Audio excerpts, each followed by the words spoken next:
The gunshot shattered the night before she even saw him. "Get down," someone yelled in Korean. Amma froze. The alley behind Hongdae station exploded into chaos. Tires screeching, a man screaming her brother's name, footsteps pounding too fast to track. She turned just in time to see Kobby stumble, blood blooming through his hoodie. "Kobby!" she screamed, dropping beside him. A black SUV slid sideways into the alley like it owned the asphalt. Doors flew open. Men moved with military precision. One of them raised a gun toward her. Then a hand cut through the air. "No." The voice was calm, American accented. "Dangerous." Amma looked up. He stood taller than everyone else, long coat open, eyes sharp and unreadable. Not rushing, not shouting. The kind of man violence waited for. "Take the boy. Now," he said. "Who are you?" Amma demanded, shaking, her hands pressed to her brother's wound. The man crouched in front of her, gaze locking onto hers like gravity had shifted. "The reason your brother is still breathing." Their eyes held. The world thinned. Something snapped into place, terrifying and electric. Sirens wailed in the distance. He straightened. "Seoul just became very dangerous for you." She swallowed. "I moved here for love." A slow smile touched his mouth. "Then you came to the wrong city." The SUV doors slammed. Darkness swallowed the alley. "Before you find out who he is, pause here. If this story already has your heart racing, subscribe to AfroK Tales YouTube channel, like this video, and drop a comment. Your support keeps these stories alive. And trust me, this one only gets darker. "Hyung, we can't take civilians," one of the men muttered inside the moving SUV. "She's not a civilian," the man replied. Amma clutched Kobby's hand as the vehicle tore through Seoul traffic. "Why are you helping us?" she demanded. Silence. Then, "Because your brother stole from the wrong people." Her chest tightened. "He didn't steal anything." The man finally turned to her. Up close, he was devastating, controlled, lethal, painfully beautiful. "He took a package meant for me." Kobby groaned. "Amma, I'm sorry." Her voice cracked. "What kind of package?" The man exhaled slowly. "The kind that gets people buried." Amma's breath hitched. "Then let us go." He leaned closer. Too close. His presence pressed against her skin. "I can't." "Why?" "Because now they know your face." She laughed shakily. "You think I'm scared of them?" "No," he said quietly. "I think they'll use you to reach me." Her heart slammed. "Reach you for what?" His gaze darkened. "For revenge." The SUV slowed. Lights flooded an underground garage. He opened the door himself and extended a hand. Not gentle, not rough. "Stay close," he said. "From this moment on, I'm the only reason you're alive." She hesitated, then placed her hand in his. The electricity was immediate. Terrifying. Absolute. Right before she finds out his name. If you're still here, like, subscribe, and comment on AfroK Tales. This channel grows because you do, and what's coming next will ruin your expectations. They move Kobby into a private medical suite hidden beneath a luxury building. Amma paced. "You don't even know us."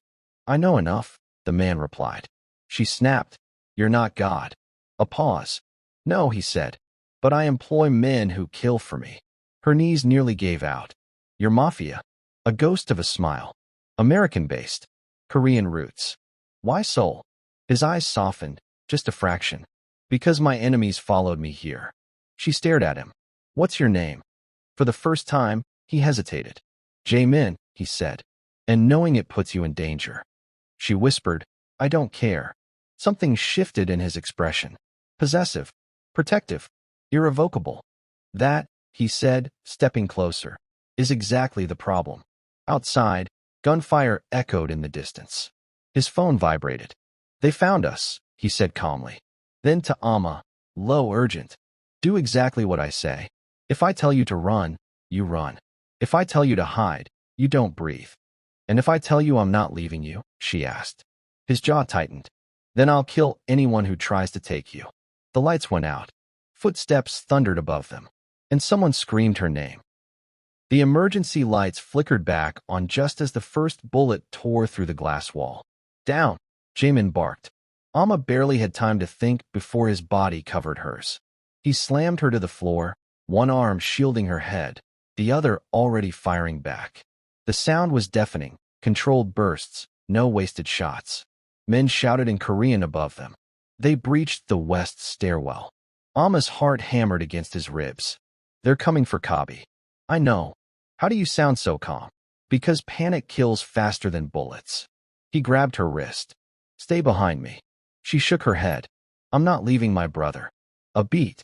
Then, I didn't ask you to. He dragged her up, moving fast but deliberate, every step calculated. They burst into the medical room just as two masked men stormed in. Jae-min fired once. One man dropped. The other froze, long enough for Jae-min to put a round into his shoulder and kick the gun away. Who sent you? Jae-min demanded, gun trained on his head. The man spat blood. You should have stayed in America. Jae-min's jaw tightened. Amma saw it, the flicker of something old and ugly. So it's true, Jae-min said quietly. You crossed the Pacific for me. The man laughed.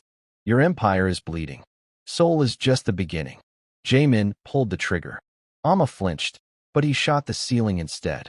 Take him, Jae-min ordered his men. I want names. The man was dragged out screaming. Amma stared at Jae-min. You could have killed him. I will, he said. After he talks. Her voice trembled. Who are they? Jae-min turned to her fully now. They're my past catching up. Kobby woke up screaming. Amma rushed to his side. Hey, you're okay. You're safe. He grabbed her wrist. Amma, I messed up. Jae-min watched from the doorway, arms crossed, unreadable. Kobby swallowed. I didn't know who it belonged to.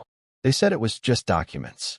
Amma turned slowly toward Jae-min. Documents? Jae-min nodded once. Crypto wallets. Offshore accounts. Names of every major player tied to my organization. Her stomach dropped. You're serious.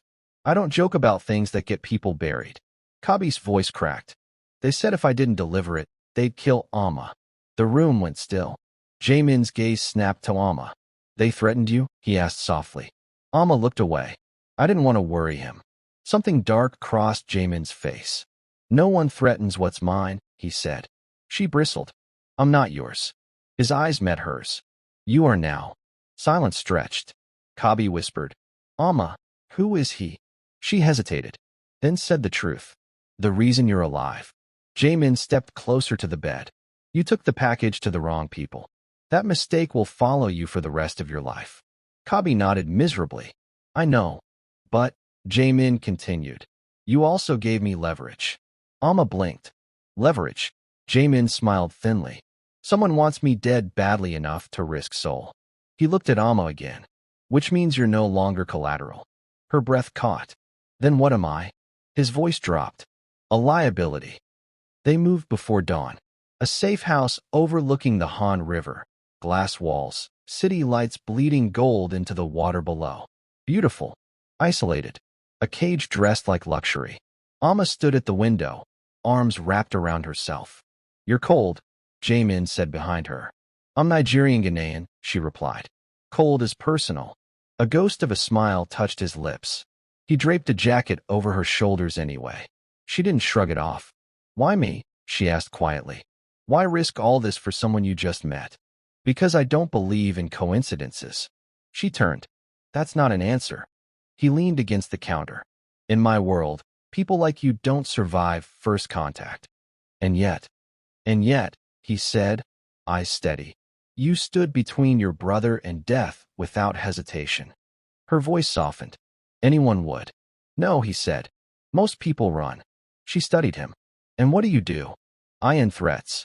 Even if they're people? Especially if they're people. She swallowed. Does it bother you? He hesitated, just long enough to matter. Sometimes, he said. Then I remember why I started. Why did you? Because the world doesn't protect what's precious. Her heart skipped. Is that what I am now? He didn't answer. Instead, he stepped closer. Too close. The air shifted. You should stay away from me, he said. Her breath came shallow. You don't sound convinced. I'm not, she whispered. Then why are you still here? Because the moment I leave, you die. Her hand trembled as she reached for his sleeve. And if you stay, then everyone I love gets hurt. She met his gaze. You don't love me. His jaw clenched. Not yet. The space between them vanished. The kiss was brief, sharp, devastating, like a warning shot straight to the chest. He pulled back first. That was a mistake, he said. She nodded, breathless. A terrible one. Neither of them moved away. The attack came at night. Not guns. Fire. Explosions ripped through the lower floors, alarms screaming as smoke poured upward. Amma bolted upright. Jae-min. He was already there, shoving a phone into his pocket. They found the building. How? Someone talked. Her stomach dropped. Kobby. He's already gone, Jae-min said. I moved him an hour ago. Relief crashed through her. Thank God. Jae-min grabbed her hand. We're leaving. Now. They ran through smoke-filled corridors, heat licking at their heels. Outside, black SUVs waited, but so did armed men. Gunfire erupted. Jae-min pulled Amma behind a concrete barrier, returning fire with deadly precision. A bullet grazed his arm. She gasped. You're bleeding. He didn't look down. I've had worse. She pressed her hands against his wound anyway. You're not invincible. He looked at her then. Really looked. And that, he said softly, is why you scare me. A shout cut through the chaos. Boss, we've got a problem. Jae-min turned. His expression went cold. What? They took your brother. Amma froze. My brother? Jae-min repeated. The man nodded. American soil. 2 hours ago. The world tilted. Amma whispered, what does that mean? Jae-min's voice was ice. It means this isn't about Seoul anymore. He looked at her, apologetic, fierce. It means my enemies just declared war. Flames roared behind them. Sirens closed in. He cupped her face, forehead resting against hers. I can't protect you if you stay with me. She shook her head, tears spilling. I'm not leaving. He kissed her once, slow, painful, final. Then he stepped back. You don't get to choose, he said. Not this time. Men grabbed her arms. She screamed his name. Amma. The last thing she saw was Jae-min walking into the fire, gun in hand, becoming exactly what the world feared him to be. Right before everything breaks completely, pause here. If this story has you locked in, subscribe to AfroK Tales YouTube channel, like this video, and comment right now. Your engagement fuels the next chapter, and what comes next will change everything. The ocean looked calm from 30,000 feet. Jae-min didn't feel it. He stared out the private jet window, knuckles tight around a glass he hadn't touched. America waited below, Los Angeles, his kingdom, the place he built so Seoul wouldn't have to remember what he was. They crossed a line. His lieutenant, Marcus, said quietly. They erased it, Jae-min replied. Marcus hesitated. You should have left the girl. Jae-min's eyes sharpened. Say that again. Marcus swallowed. They'll use her. They already tried, Jae-min said, and failed. The jet began its descent. Prepare the council, Jae-min continued. Freeze all accounts tied to the Pacific syndicate. Shut down ports. I want silence so loud it scares them. Marcus nodded. And the girl? Jae-min closed his eyes. Keep her hidden, he said. If she comes near this war, she won't survive it. Amma woke up screaming. The room was unfamiliar. White walls, barred windows, the low hum of surveillance. Safe. Temporary. A lie.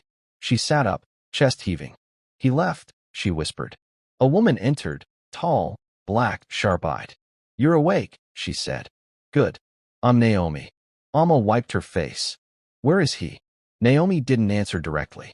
You're in California. Somewhere very expensive. Somewhere very controlled. Amma laughed weakly. He sent me away. He sent you to live. Amma's voice broke. That's not the same. Naomi studied her. You love him. Yes. No hesitation. None. Naomi nodded slowly. That's unfortunate. Why? Because loving Jae-min Kang means the world will test how much pain you can take. Amma stood. Then take me to him. Naomi shook her head. You don't understand. This war, it ends one of 3 ways. Amma stepped closer. Tell me. Jae-min wins and loses everyone he cares about. Jae-min loses and dies. Or, Naomi paused, eyes narrowing. Someone unexpected tips the balance. Amma inhaled. Then stop protecting me from the truth.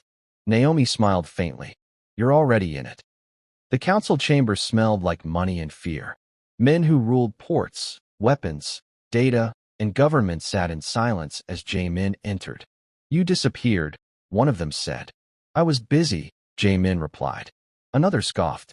We heard Seoul burned. Jae-min leaned forward, palms on the table. You heard wrong.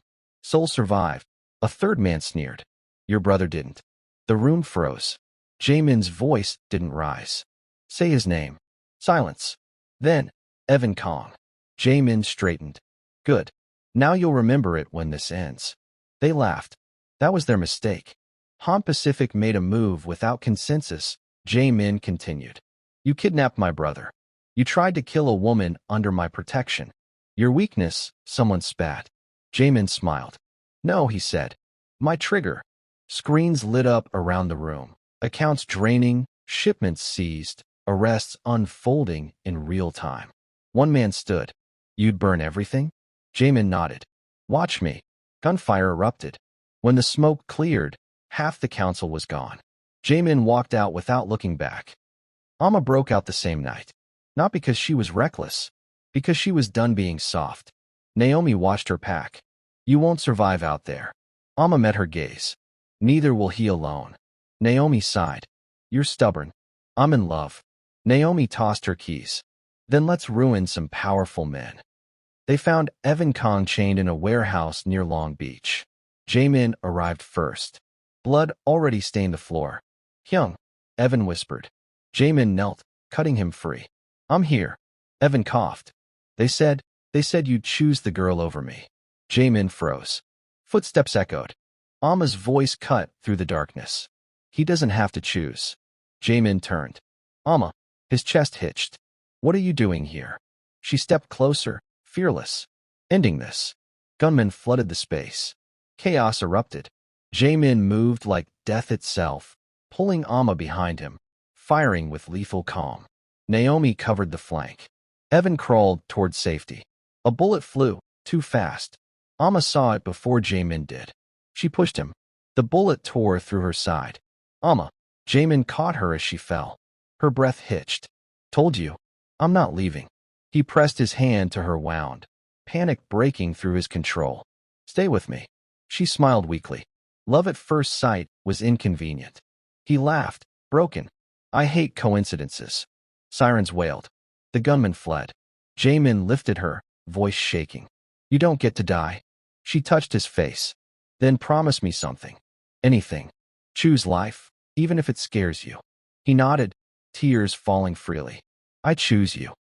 Weeks later, the ocean was calm again. Amma stood on a balcony overlooking the Pacific, scar healing, sunlight warm on her skin. Jae-min joined her, quieter now. Changed. America? She asked. I'm dismantling it, he replied. Brick by brick. She raised an eyebrow. The empire? I don't want to rule fear, he said. I want to deserve what I protect. She leaned into him. That sounds terrifying. It is. He kissed her forehead. Stay with me. She smiled. I moved to Seoul for love. He met her eyes. And found war. She shrugged. Love survives stranger things. Below them, waves crashed, unyielding, endless. For once, the future wasn't a threat. It was a choice. And they made it together. If this story made you feel good, subscribe to AfroK Tales YouTube channel, like this video, and comment your favorite moment. Your support keeps these stories coming, darker, deeper, and unforgettable.